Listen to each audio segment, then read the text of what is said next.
Political Capital is brought to you by Uber Canada. Learn more at uber.com/flexibilityworks. Chek Podcasts.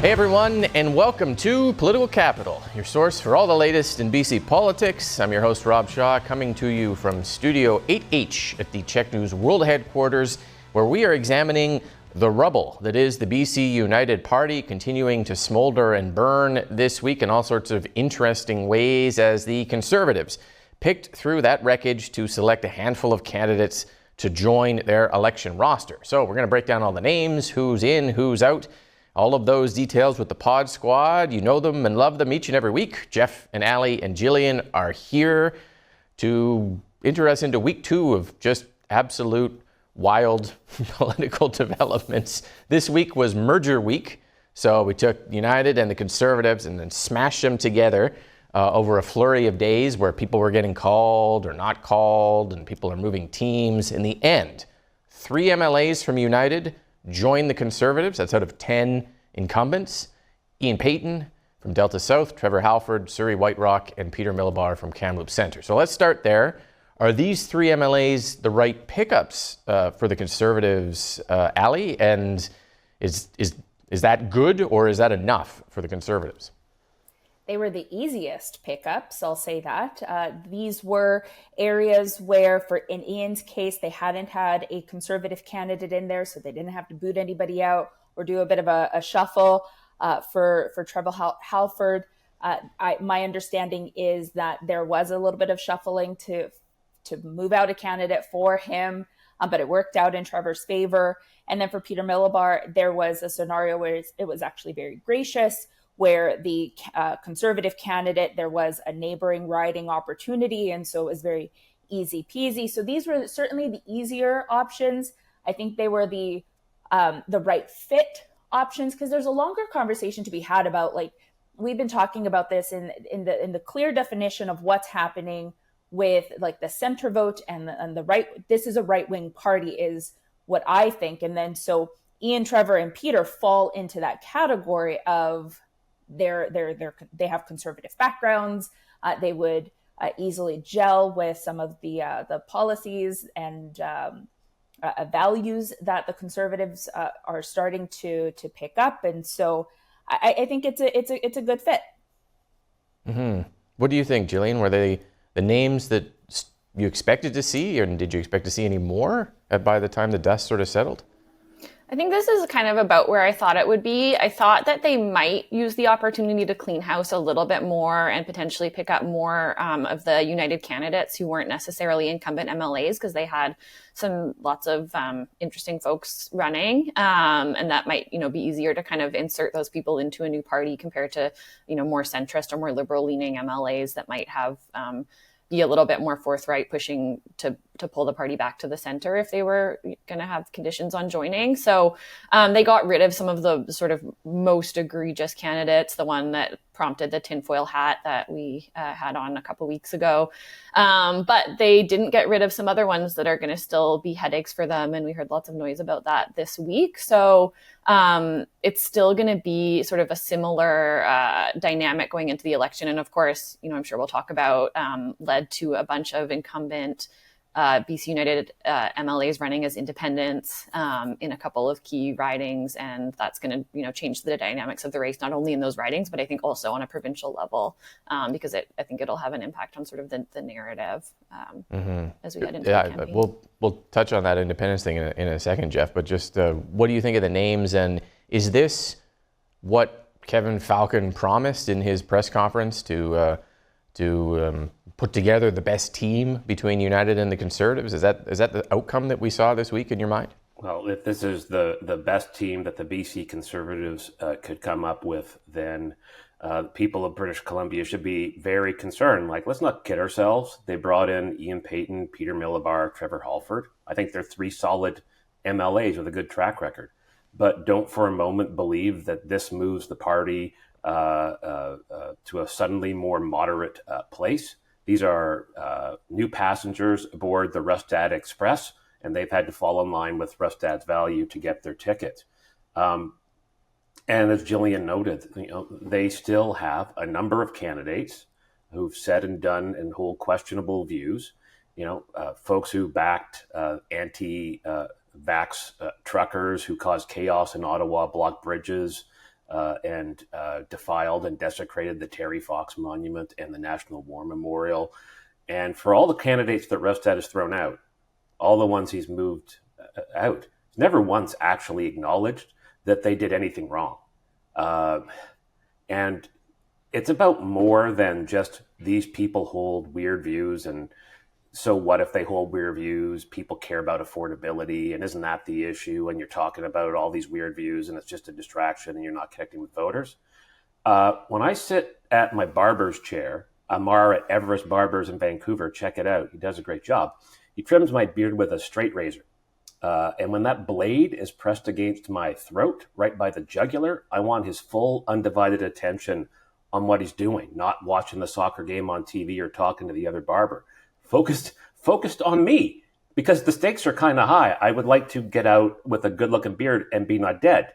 And I expect the same from the next government. Focus on what matters to people, housing, healthcare, and affordability. But Rustad's got a team of and he's setting the direction with his views on climate, and we can talk about that later. But he's so distracted by conspiracy theories and fringe beliefs and nonsense that how is a government led by him ever going to be able to focus on the things that really matter to people? I don't think they can. I've always wanted to get a straight razor shave, but I lack the necessary beard to do it. Go to see Amar. Go see Amar in Vancouver. He's great. Allie, the point that Jeff and Jillian have made here, did the Conservatives get out from underneath the candidate controversy issue enough with what ended up being 3 MLAs, 4-ish candidates from United? I think we'll see more. Maybe there's 10 in total. Have they solved that issue, do you think? I think by the case of the scenario that we are kind of moving some chess pieces around, there's focus on very specific candidates and ridings. But ultimately, I think that it's going to be a challenge for the Conservatives, no matter what they do in this shifting around and in this draft of candidates. It's going to be difficult for them to shake these narratives because the NDP have done such a good job of painting those pictures. So let's say in a scenario where they get rid of all of the candidates that are having issues, the problem still lies that this is a newer party that is still trying to get their message out there, and they haven't necessarily done that in an effective way that they can shake the crazy conspiracy narrative. They are on path to do that now that they have a little bit of bench strength with more experienced candidates. But I think this is going to be a conversation that we have all the way up until October 19th. Jillian, you raised the independent issue, so we'll go back to you on that because we have several MLAs who weren't picked. Mike Bernier, Peace River South, Dan Davies, Peace River North, Tom Shapika from Kootenay East, all announcing that they will run as independents. Shapika, it seemed like, had maybe a path for the Conservatives, but they wanted him to move ridings, ironically, to the riding next door where the Conservative candidate he's facing now actually lives, but they couldn't make that deal. So they're all going to run as independents. That's tough in BC politics. The last one we saw, Vicky Huntington, before her, there hadn't been one in, 60 years, 70 years? What do you make of the idea of these independents? Do they have a shot, do you think? I think it is hard, especially because they have got to start fundraising from nowhere. But I think there's some distinct kind of factors in this situation that makes it a little bit different from when we normally have independent candidates. They're incumbents, so they're well known and well connected in their communities, and they also kind of have that viability behind them because they've been elected before. And I think they have a strong story because they're up against, like Allie said, a new party that is upstart, that's unknown. And when, parties are unknown, they're still sort of building trust and credibility with voters, whereas these incumbents are in a position where they already have that trust because they've been in the role before. People kind of know what they stand for. They've, got a record to stand behind. So it's a really fascinating dynamic. And I think as well, we've got if people are looking for an alternative to the NDP, but the NDP is successful in kind of, throwing enough negatives at the Conservatives that people feel wary of it, could be a safe option in these ridings. And they're kind of pushing a narrative that they could be really influential and hold the balance of power like the Greens did in 2017, which also could be really compelling to voters in those ridings because you get a lot of influence in that situation. So they can also combat the idea that they're just going to be kind of inconsequential lone wolves in the legislature because of a potential minority government scenario. Is that the name of the party, the inconsequential lone wolves? Really strong in rural ridings, yeah. Better trademark that fast. Register that domain name, Jeff, before it goes. What do you think, Jeff? Like, is it a doable idea? I respect them for doing this. I respect them because they believe they have something to offer. They're putting their names forward. They're willing to stand on their own 2 feet and not bow to the whims of John Rustad, which, if you have a sense of what's right and wrong for lots of these folks, is something that you just wouldn't do. And you saw other candidates like the star candidate in Surrey, Dr. Stornis Bliss, who was a BC United candidate, and just said, there's no way. I think the question for voters is, if you're concerned about John Rustad and his merry band of fringe candidates, and I think that will be part of what these candidates are bringing to the table, is voting independent the way to do that. And I think in some ridings it might well be, like in the piece, Mike Bernier, Dan Davies, longstanding MLAs, NDP support there is suboptimal. And so folks who are well-known, well-respected, have a career of service, and are well-known, might well give the Conservatives a run for the money and be the alternative to John Rustad up there. And so I will be watching those ridings closely and see how those independents do. But in other ridings, like in the Okanagan, the NDP has a strong presence there. So voting independent could split the vote depending on what riding you're in. So folks are good. It's good to have choices. Full power to folks who step forward to serve. Voters just need to be careful that at the end of the day they get the outcome they want by voting for who they vote for. Allie, just for people who are maybe wondering this question, why wouldn't the Conservatives just take all of United's incumbents who have probably a really good chance at re-election, whoever wants to do it, and then let those ridings be won and focus their energy and their money on the ridings that they need to pick up, rather than fighting battles now in the Peace region of all places? Like, just explain to people why that wasn't really what the Conservatives wanted. This is the fascinating question of the week, really, because logically you would think that the initial negotiation between Kevin Falcon and John Rustad, where months ago there was a conversation of, you take all of our incumbents and there would be like a non-compete. And I think a lot of the BC United MLAs thought that when the blow up happened last week, that this would be the scenario. And what I'm about to say is going to be really mean, but it's not necessarily what I believe. More so, it's just the reality of politics and the cruel nature of it. And that's the BC United did not have the leveraging power to say that, you should take me. And then the Conservatives did have all of the chips, and they could make these unilateral decisions. This isn't science based on any polling or indication that the Conservative candidate was going to be the better candidate. It was a test of, these candidates had already been doing the work and it's not fair to them. And guess what? They chose the right party to begin with. And then in the case of Dan Davies, Mike Bernier, Tom Shapika, these candidates that are now deciding that they're going to be independent, it's no secret that these people had called the John Rustad months ago and said, I'm considering coming over. It's kind of a bit of a mess here at BC United, and they didn't make those decisions. And so as a result, you can't come back and say, oh, do you remember that conversation we had back in December? Can I do that?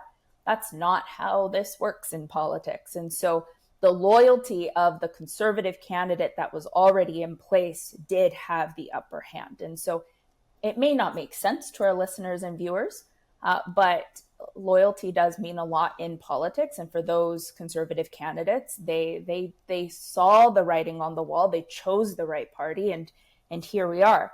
Now, I do want to go back to this whole like balance of power conversation, if I may, because these candidates in particular, it's interesting. These region candidates of the Okanagan, which are thinking about starting their own party, and as kind of an independent faction, and then these Peace Region candidates and the Kootenay candidates that are running as independents. There's a variable here that I think that we all forget, and that's, let's say that they do win, Mike Bernier, Dan Davies, Tom Shpicka, let's say they do win.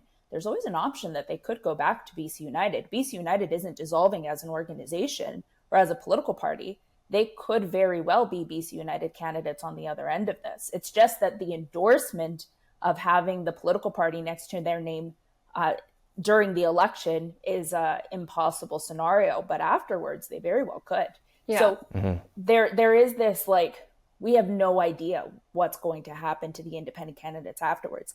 They may not, in fact, be independent as they have been campaigning on this week, and saying that, you know, they'll have the freedom to do whatever they want. We very well could see a scenario where they join the Conservatives or they go back to their old day job as BC United. Well, as we have seen with the original CASA in BC and now the federal CASA, sometimes holding that balance of power is a poison chalice where you don't always end up in a good position for doing it.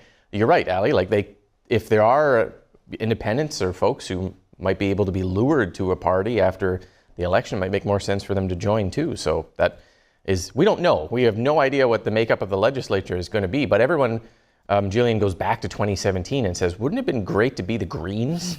I would have loved to have been the Greens, holding all, I'm here and everyone has to come to me and ask my opinion. And that's a very tempting thing. A lot of these people are talking about 2017 as if you can replicate lightning in the bottle like that.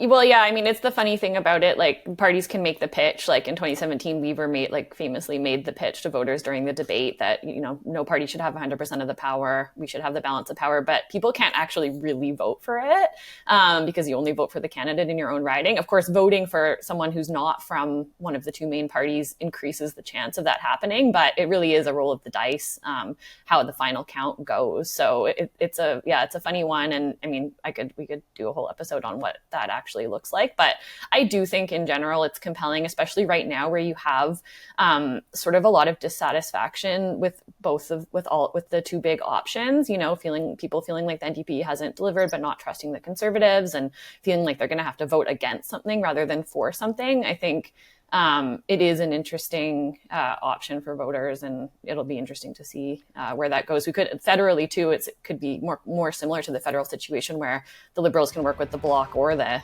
NDP because we'll have the Greens in the mix as well. Jeff, how likely is it that we're going to see very strong narratives from both the Conservatives and the NDP that don't waste your vote voting for anyone else but us? We're the only ones that can stop the other guys. And if, we need you. I know in the past it was okay to vote Green, or it was okay to vote Independent, or the Marxist-Leninist Party, or the Marijuana Sex Party, or whatever crazy parties in the ballot. But this is serious. This is a generational shift. We need you. We're the only ones that can do it. And they squeeze out all this idea of independence. Oh, yeah, it's 100% that's going to happen. That's absolutely going to come from the Conservatives. It's absolutely going to come from the NDP. And I say to voters, no, I'm just kidding. A couple of things that we haven't talked about here. One, building on something Allie said, loyalty is an issue, but reputation is also an issue in these conversations. And I think one of the things that in a lot of people's guts, people are worried about the Conservatives is the tone and tenor of the kind of government that they're going to run. And the way that they've treated Shirley Bond, the way that they've treated Jackie Taggart. She announced she's not seeking re-election. She's bowing out. She would have been a great, the Conservatives should have just taken Jackie Taggart and just run her. They're like, no, she didn't join us soon enough. So to heck with her. I know she's just been standing up for her community that got completely destroyed by a wildfire, but we've got someone better than her. Like that projects something to voters about the kind of government they can expect from those people. And the other thing I expect to hear, and I can't believe we haven't talked about it yet, is that John Rustad this week locked up an important demographic in British Columbia. He locked up the pirate vote with news, and Rob wrote a column, a profile of him, revealing that he has a parrot, which is not a weird pet to have at all. But it is good news for folks because parrots are among the smartest of the animals, non-human animals out there. They've got the brains of a 3 or 4 year old. So hopefully the parrot can talk some sense into John Rustad about climate change and about 5G not being a tool of genocide and COVID vaccines not making you magnetic. So, yeah, he's a real human being who owns a parrot. Who knew? That was untold until you broke that story, Rob. the parrot vote. It is an interesting. I mean, we're going to be talking about it in the entire election. How John Rustad is introduced to the public, how he meets the public, how his opponents define him before he meets the public. Is he the scary boogeyman?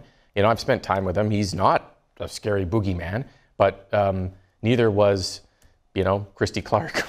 I'll tell you what, though, Rob. If the guy's got a parrot, that doesn't bode well for your plans to have a legislature cat.